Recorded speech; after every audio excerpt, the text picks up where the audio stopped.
जी राजीव कृष्ण जी आज फिरोजाबाद पहुंचे हैं। अधीनस्थ अधिकारियों के साथ समीक्षा बैठक की है। सर, किस तरीके के निर्देश दिए गए हैं अधीनस्थ अधिकारियों को, क्या बैठक में रहा?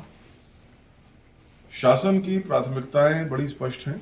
जन सामान्य की जो शिकायतें हैं उनका अच्छा, गुणवत्तापूर्ण और समयबद्ध तरीके से उनका निस्तारण हो, जिससे कि उनकी शिकायतों पर उचित कार्रवाई हो सके।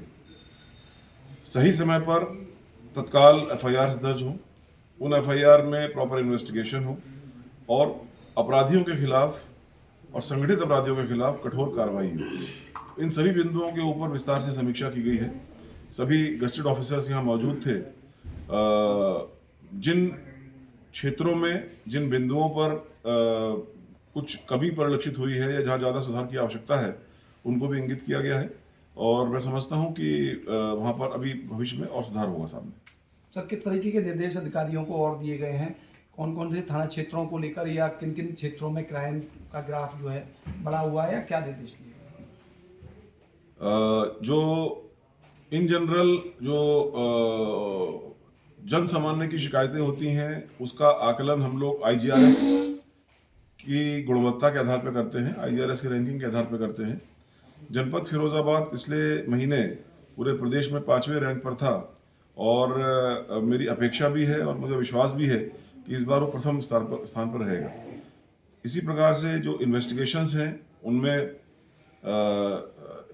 टाइमली और तथ्यों और साक्ष्यों के हिसाब से क्वालिटी इन्वेस्टिगेशंस हों, इस बात के निर्देश दिए गए हैं। अपराधियों के खिलाफ खासतौर से 14(1) में गैंगस्टर में ऐसे अपराधियों का चयन करके जिन्होंने अपराध के माध्यम से काफ़ी संपत्ति अर्जित की है, उनके चिन्हांकन के लिए और कार्रवाई की आवश्यकता है और ऐसे अपराधियों का चिन्हांकन करके एक प्रभावी और एक ऐसी कार्रवाई की जाए जिसका कि एक जन सामान्य में एक मजबूत संदेश जाए। तो इन बिंदुओं पर डिटेल में चर्चा हुई है और थानों की वर्किंग में मालखाने के रखरखाव का एक महत्वपूर्ण अंग होता है, तो उसमें भी आगरा जोन में एक नई शुरुआत की गई लास्ट महीने में, जिसमें एक ऐप जो हमारा चल रहा है पूरे जोन भर में, उसमें एक मॉड्यूल मालखाने के रखरखाव का भी रखा गया है। तो उसमें भी कार्यवाही जनपद फिरोजाबाद में 3 थानों में पायलट प्रोजेक्ट के रूप में शुरू हो गई है।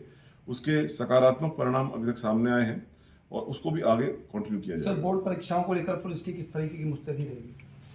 बोर्ड परीक्षाएं एक हर वर्ष होने वाली एक प्रक्रिया है और इसमें दोनों ही तरह के मामले, दोनों ही तरह की व्यवस्थाएं, जिसमें एक तो बंदोबस्त की व्यवस्था, जिसमें कि छात्रों को कोई असुविधा ना हो अपने एग्जाम को देने में, और साथ ही कोई ऑर्गेनाइज्ड वे में कहीं पर कोई नकल का ठेका, नकल इत्यादि की कार्रवाई या नकल इत्यादि चीज़ें ना हो, उसके बारे में प्रॉपर इंटेलिजेंस के साथ ऐसे लोगों के खिलाफ पहले से प्रभावी कार्रवाई हो। दोनों ही बातों का ध्यान रखते हुए कार्रवाई की जा रही है। बातचीत करने के लिए बहुत शुक्रिया। तो लीजिए राजीव कृष्ण जी थे और सीधे तौर पे अधीनस्थ अधिकारियों के साथ समीक्षा बैठक की है और शासन के जो निर्देश हैं उसको लेकर दिशा निर्देश दिए हैं। वीडियो जर्नलिस्ट हरेंद्र के साथ सौरभ उपाध्याय, इंडिया न्यूज फिरोजाबाद।